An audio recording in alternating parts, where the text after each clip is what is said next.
नमस्कार दोस्तों। प्रस्तुत है मुंशी प्रेमचंद जी की कहानी सौत। जब रजिया के 2-3 बच्चे होकर मर गए और उम्र ढल चली तो रामू का प्रेम उससे कुछ कम होने लगा और दूसरे ब्याह की धुन सवार हुई। आए दिन रजिया से बकझक होने लगी। रामू एक न एक बहाना खोजकर रजिया पर बिगड़ता और उसे मारता और अंत को वह नई स्त्री ले ही आया। इसका नाम था दासी। चंपई रंग था, बड़ी बड़ी आंखें, जवानी की उम्र। पीली कुशांगी रजिया भला इस नवयौवना के सामने क्या जचती। फिर भी वह जाते हुए स्वामित्व को जितने दिन हो सके अपने अधिकार में रखना चाहती थी। तिगरते हुए छप्पर को थूनियों से संभालने की चेष्टा कर रही थी। इस घर को उसने मरमर कर बनाया है, उसे सहज ही में नहीं छोड़ सकती। वह इतनी बेसमझ नहीं है कि घर छोड़कर जी जाए और दासी राज करे। एक दिन रजिया ने रामू से कहा, मेरे पास साड़ी नहीं है, जाकर ला दो।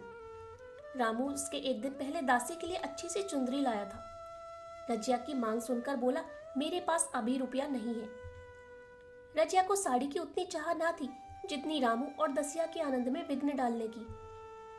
बोली, रुपए नहीं थे तो कल अपनी चहेती के लिए चुंदरी क्यों लाए? चुंदरी के बदले उसी दाम में 2 साड़ियां लाते तो एक मेरे काम ना आ जाती। रामू ने स्वेच्छा भाव से कहा, मेरी इच्छा, जो चाहूंगा करूंगा। तू बोलने वाली कौन है? अभी उसके खाने खेलने के दिन है। तू चाहती है उसे अभी से नून तेल की चिंता में डाल दूं? यह मुझसे ना होगा। तुझे ओढ़ने पहनने की साध है तो काम कर। भगवान ने क्या हाथ पैर नहीं दिए? पहले तो घड़ी रात उठकर काम धंधे में लग जाती थी, अब उसकी डाह में पहर दिन तक पड़ी रहती है। तो रुपए क्या आकाश से गिरेंगे? मैं तेरे लिए अपनी जान थोड़े ही दे दूंगा। रजिया ने कहा, तो क्या मैं उसकी लौंडी हूं कि वह रानी की तरह पड़ी रहे और मैं घर का सारा काम करती रहूं? इतने दिनों छाती फाड़कर काम किया, उसका यह फल मिला, तो अब मेरी बला काम करने आती है। मैं जैसे रखूंगा वैसे ही तुझे रहना पड़ेगा। मेरी इच्छा होगी रहूंगी, नहीं अलग हो जाऊंगी। जो तेरी इच्छा हो कर, मेरा गला छोड़। अच्छी बात है, आज से तेरा गला छोड़ती हूं, समझ लूंगी विधवा हो गई। रामू दिल में इतना तो समझता था कि यह गृहस्थी रजिया की जोड़ी हुई है, चाहे उसके रूप में उसके लोचन विलास के लिए आकर्षण ना हो। संभव था कुछ देर के बाद वह जाकर रजिया को मना लेता, पर दासी भी कूटनीति में कुशल थी। उसने गर्म लोहे पर चोटें जमाना शुरू की। बोली, आज देवी की किस बात पर बिगड़ रही थी? रामू ने उदास मन से कहा, तेरी चुनरी के पीछे रजिया महाभारत मचाए हुए है। अब कहती है अलग रहूंगी। मैंने कह दिया, तेरी जो इच्छा हो कर। दसिया ने आंखें मटकाकर कहा, यह सब नखरे हैं कि आकर हाथ पांव जोड़े, मनावन करें और कुछ नहीं। तुम चुपचाप बैठे रहो, 2-4 दिन में आप ही गर्मी उतर जाएगी। तुम कुछ बोलना नहीं, उसका मिजाज और आसमान पर चढ़ जाएगा। रामू ने गंभीर भाव से कहा, दासी तुम जानती हो वह कितनी घमंडिन है। वह मुंह से जो बात कहती है उसे करके छोड़ती है। रजिया को भी रामू से ऐसी कृतघ्नता की आशा न थी। वह जब पहले किसी सुंदर नहीं, इसलिए रामू को अब उससे प्रेम नहीं है। पुरुष चरित्र में यह कोई असाधारण बात न थी, लेकिन रामू उससे अलग रहेगा इसका उसे विश्वास न आता था। यह घर उसी ने पैसा जोड़ जोड़ कर बनवाया था, गृहस्थी भी उसी की जोड़ी हुई है, अनाज का लेन देन उसी ने शुरू किया। इस घर में आकर उसने कौन कौन से कष्ट नहीं झेले। इसलिए तो कि पौरुख थक जाने पर एक टुकड़ा चैन से खाएगी और पड़ी रहेगी, और आज वह इतनी निर्दयता से दूध की मक्खी की तरह निकालकर फेंक दी गई। रामू ने इतना भी नहीं कहा, तू अलग नहीं रहने पाएगी। मैं या खुद मर जाऊंगा या तुझे मार डालूंगा, पर तुझे अलग ना होने दूंगा। तुझसे मेरा ब्याह हुआ है, हंसी ठट्टा नहीं है। तो जब रामू को उसकी परवाह नहीं है तो वह रामू की क्यों परवाह करे? क्या सभी स्त्रियों के पुरुष बैठे होते हैं? सभी के माँ बाप बेटे पोते होते हैं?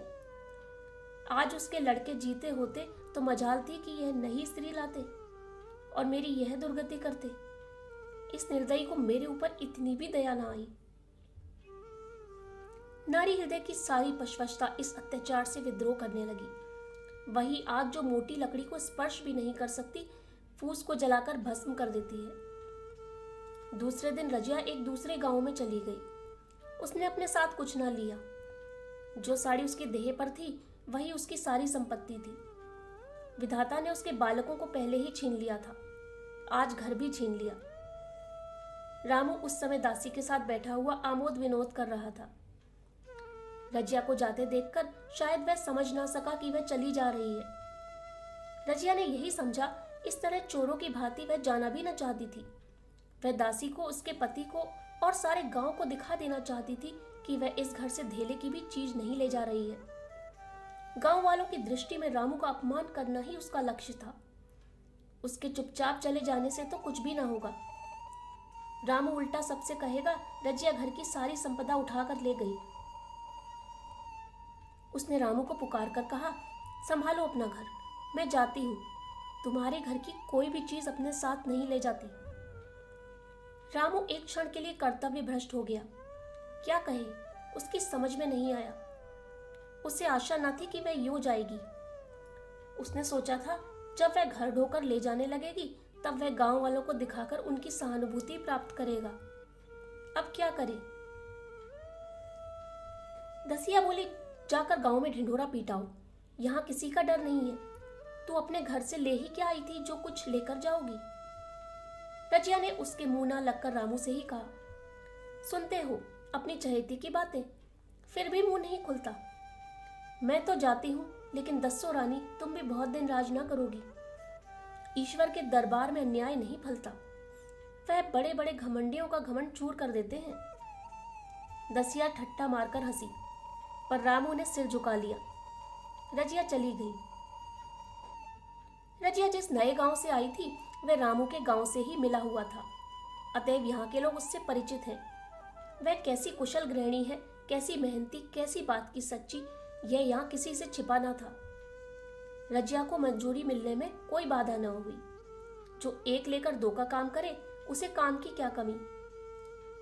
3 साल एक रजिया ने कैसे काटे, कैसे एक नई गृहस्थी बनाई, कैसे खेती शुरू की, इसका बयान करने बैठे तो पोथी हो जाए। संचय के जितने मंत्र हैं, जितने साधन हैं, वे रजिया को खूब मालूम थे। फिर अब उसे लाग हो गई और लाग में आदमी की शक्ति का वारापार नहीं रहता। गांव वाले उसका परिश्रम देखकर दांतों उंगली दबाते थे। वह रामू को दिखा देना चाहती है, मैं तुमसे अलग होकर भी आराम से रह सकती हूँ। वह अपराधीन नारी नहीं है, अपनी कमाई खाती है। रजिया के पास बैलों की एक अच्छी जोड़ी है। रजिया उन्हें केवल खली भूसी देकर नहीं रह जाती, रोज 2-2 रोटियां भी खिलाती है। फिर उन्हें घंटों सहलाती, कभी कभी उनके कंधों पर सिर रखकर रोती है और कहती है, अब बेटे हो तो पति हो तो तुम ही हो, मेरी जाल अब तुम्हारे ही साथ है। दोनों बैल शायद रजिया की भाषा और भाव समझते हैं। वे मनुष्य नहीं, बैल हैं। दोनों सिर नीचा करके रजिया का हाथ चाटकर उसे आश्वासन देते हैं। वे उसे देखते ही कितने प्रेम से उसकी ओर ताकने लगते हैं, कितने हर्ष से कंधा झुलाकर बरजुबां रखवाते हैं और कैसा जी तोड़ काम करते हैं। यह वे लोग समझ सकते हैं जिन्होंने बैलों की सेवा की है और उनके हृदय को अपनाया है। रजिया इस गांव की चौधराइन है। उसकी बुद्धि जो पहले नित्य आधार खोजती रहती थी और स्वच्छंद रूप से अपना विकास न कर सकती थी, अब छाया से निकलकर प्रौढ़ और उन्नत हो गई है। एक दिन रजिया घर लौटी तो एक आदमी ने कहा, तुमने नहीं सुना, चौधराइन रामू तो बहुत बीमार है। सुना 10 लंघन हो गए हैं। रजिया ने उदासीनता से कहा, जूड़ी है क्या? जूड़ी नहीं, कोई दूसरा रोग है। बाहर खाट पर पड़ा था।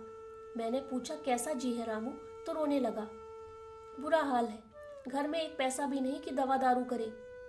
दसिया के एक लड़का हुआ है, वह तो पहले भी काम धंधा न करती थी और अब तो लड़कोरी है, कैसे काम करने आए। सारी मार रामू के सिर जाती है। फिर गहने चाहिए, नई दुल्हन यूं कैसे रहे।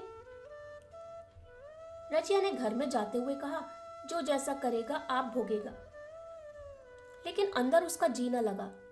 वह एक क्षण में फिर बाहर आई। शायद उस आदमी से कुछ पूछना चाहती थी और इस अंदाज से पूछना चाहती थी मानो उसे कुछ परवाह नहीं है। पर वह आदमी चला गया था। रजिया ने पूरब पश्चिम जा जाकर देखा, वह कहीं ना मिला। तब रजिया द्वार के चौखट पर बैठ गई। इसे वे शब्द याद आए जो उसने 3 साल पहले रामू के घर से चलते समय कहे थे।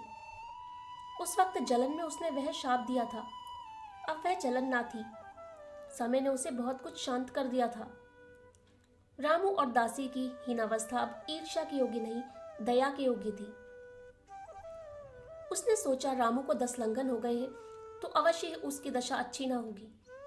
कुछ ऐसा मोटा ताजा तो पहले भी ना था। 10 लंघन ने तो बिल्कुल ही खुला डाला होगा।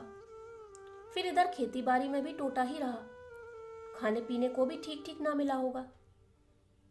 पड़ोसी की एक स्त्री ने आग लेने के बहाने आकर पूछा, सुना रामू बहुत बीमार है, जो जैसी करेगा वैसा पाएगा। तुम्हें इतनी बेदर्दी से निकाला कि कोई अपने बैरी को भी ना निकालेगा। रजिया ने टोका, नहीं दीदी, ऐसी बात ना थी। वे तो बेचारे कुछ बोले ही नहीं। मैं चली तो सिर झुका लिया। दसिया के कहने में आकर वह चाहे जो कुछ कर बैठी हूं, यूं मुझे कभी कुछ नहीं कहा।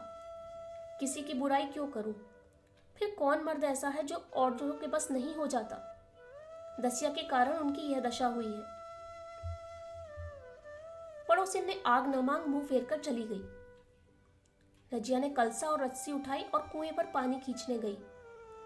बैलों को सानी पानी देने की बेला आ गई थी, पर उसकी आंखें उस रास्ते की ओर लगी हुई थी जो मलसी रामू के गांव को जाता था।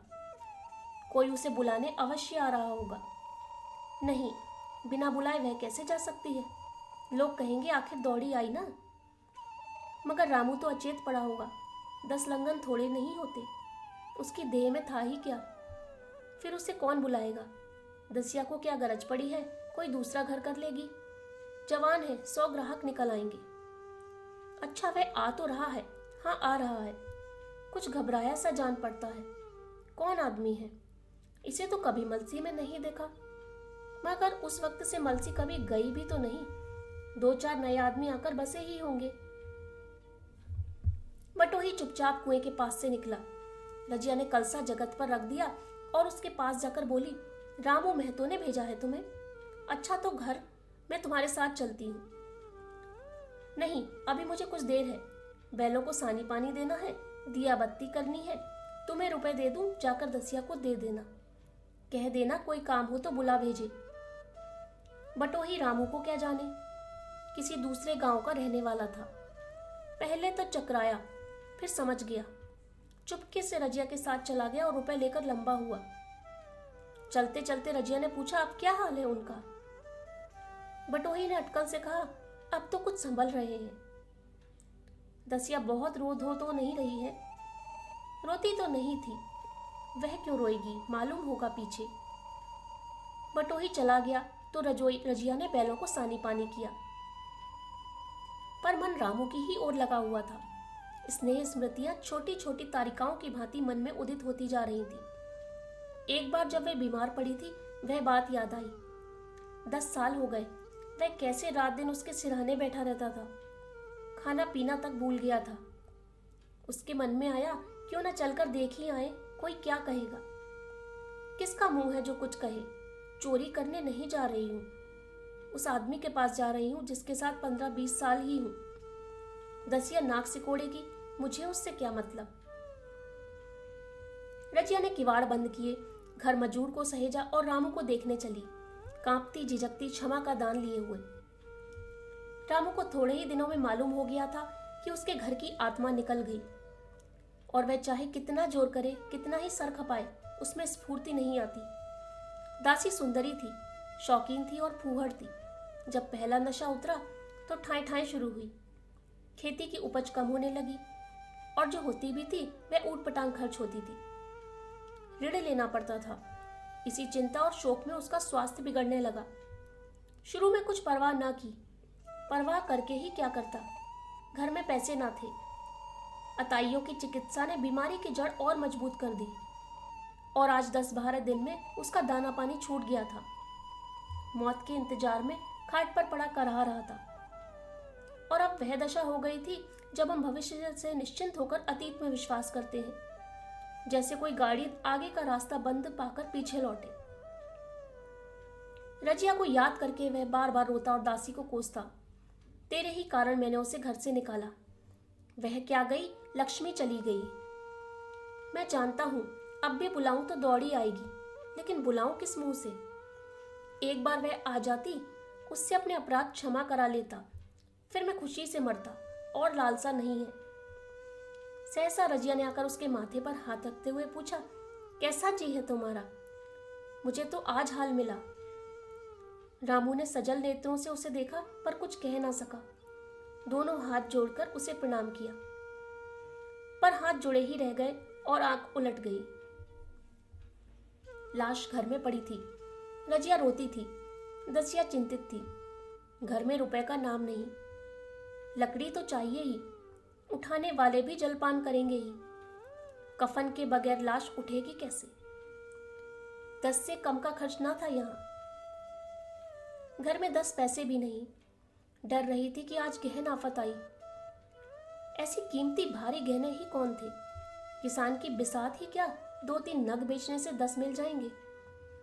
मगर और हो ही क्या सकता है। उसने चौधरी के लड़के को बुलाकर कहा, देवर जी, यह बेड़ा कैसे पार लगे? गांव में कोई धेले का भी विश्वास करने वाला नहीं। मेरे गहने हैं, चौधरी से कहो इन्हें गिरोह रखकर आज का काम चलाए, फिर भगवान मालिक है। रजिया से क्यों नहीं मांग लेती? सहसा रजिया आंखें पोंछती हुई आ निकली। कान में भनक पड़ी। पूछा, क्या है जोखू, क्या सलाह कर रहे हो? अब मिट्टी उठाओगे कि सलाह की बेला है? हाँ, उसी का सरंजाम कर रहा हूँ। रुपए पैसे तो यहाँ होंगे नहीं, बीमारी में खर्च हो गए होंगे। इस बेचारी को तो बीच मझदार में लाकर छोड़ दिया। तुम लपक कर उस घर चले जाओ भैया, कौन दूर है, कुंजी लेते जाओ। मजूर से कहना भंडार से 50 रुपए निकाल दे। कहना ऊपर की पटरी पर रखे हैं। वह तो कुंजी लेकर उधर गया, इधर दसिया राजो के पैर पकड़कर रोने लगी। वह नापे कि ये शब्द उसके हृदय में बैठ गए। उसने देखा रजिया में कितनी दया, कितनी क्षमा है। रजिया ने उसे छाती से लगाकर कहा, क्यों रोती है बहन, वह चला गया, मैं तो हूं, किसी बात की चिंता न कर। इसी घर में हम और तुम दोनों उसके नाम पर बैठेंगी। मैं वहां भी देखूंगी, यहां भी देखूंगी। धाप भर की बात ही क्या। कोई तुमसे गहने पोते मांगते तो मत देना। दसिया का जी होता कि सिर पटक कर मर जाए। इसे उसने कितना जलाया, कितना रुलाया और घर से निकाल कर छोड़ा। रजिया ने पूछा, जिस जिसके रुपए हो सूरत करके मुझे बता देना। मैं झगड़ा नहीं रखना चाहती। बच्चा दुबला क्यों हो रहा है? दसिया बोली, मेरे दूध होता ही नहीं। गाय जो तुम छोड़ गई थी वह मर गई, दूध नहीं पाता। राम राम, बेचारा मुरझा गया। मैं कल ही गाय लाऊंगी, सभी गृहस्थी उठा लाऊंगी, वहां क्या रखा है। लाश से उठी, रजिया उसके साथ गई। दाह कर्म किया, बोझ हुआ, कोई 200 रुपए खर्च हो गए, किसी से मांगने ना पड़े। दसिया के जौहर भी इस त्याग की आंच में निकल आए। विलासिनी सेवा की मूर्ति बन गई। आज रामू को मरे 7 साल हो गए हैं।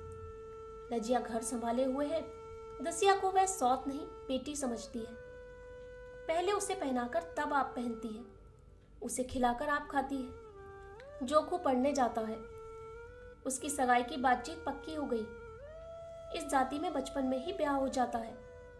दसिया ने कहा, बहन गहने बनवाकर क्या करोगी? मेरे गहने तो धरे ही हुए हैं। रजिया ने कहा, नहीं री, उसके लिए नए गहने बनवाऊंगी। अभी तो मेरा हाथ चलता है, जब थक जाऊं तो जो चाहे करना। तेरे अभी पहनने उड़ने के दिन है, तू अपने गहने रहने दे। नाइन ठकुर सुहाती करके बोली, आज जोखू के बाप होते तो कुछ और ही बात होती। रजिया ने कहा, वे नहीं है तो मैं तो हूं। वे जितना करते मैं उसका दुगना करूंगी। जब मैं मर जाऊं तब कहना जोखू का बाप नहीं है। ब्याह के दिन दसिया को रोते देखकर रजिया ने कहा, बहू तुम रोती क्यों हो? अभी तो मैं जीती हूं। घर तुम्हारा है, जैसे चाहो रहो। मुझे एक रोटी दे दो बस। और मुझे क्या करना है? मेरा आदमी मर गया, तुम्हारा तो अभी जीता है। दसिया ने उसके गोद में सिर रख दिया और खूब रोई। जीजी तुम मेरी माता हो, तुम ना होती तो मैं किसके द्वार पर खड़ी होती? घर में तो चूहे लौटते थे, उनके राज में मुझे दुख ही दुख उठाने पड़े। सुहाग का सुख तो मुझे तुम्हारे राज में मिला। मैं दुख से नहीं रोती, रोती हूँ भगवान की दया पर कि कहाँ मैं और कहाँ यह खुशहाली। रजिया मुस्कुराकर रो दी। नमस्कार दोस्तों, प्रस्तुत है मुंशी प्रेमचंद जी की कहानी सौत। जब रजिया के 2-3 बच्चे होकर मर गए और उम्र ढल चली तो रामू का प्रेम उससे कुछ कम होने लगा और दूसरे ब्याह की धुन सवार हुई।